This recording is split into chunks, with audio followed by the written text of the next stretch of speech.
சிவன் பக்தர்களே, வருகின்ற மார்ச் மாதம் 16ஆம் தேதியை மறவாதீர்கள். அன்று மகா சிவ பிரதோஷம் வருகின்றது. இந்த நாளில் இதை செய்தால் உங்கள் வாழ்க்கையின் எல்லாம் கஷ்டங்களும் விலகி போகும். தவற விடாதீர்கள்.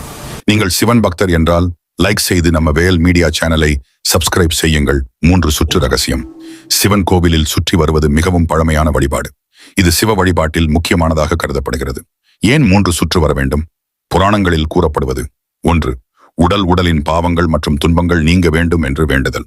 2. மனதில் இருக்கும் கவலை, கோபம், பயம் ஆகியவை குறைய வேண்டும் என்று பிரார்த்தனை. 3. ஆன்மீக முன்னேற்றம் மற்றும் இறைவனின் அருள் பெற வேண்டும் என்ற எண்ணம். இந்த 3 அம்சங்களையும் தூய்மைப்படுத்தும் ஒரு சின்னமாகவே 3 சுற்று வருவது கருதப்படுகிறது.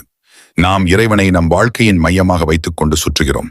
அதாவது, என் வாழ்க்கையெல்லாம் இறைவனை சுற்றியே இருக்கிறது என்ற சமர்ப்பண உணர்வை இது காட்டுகிறது.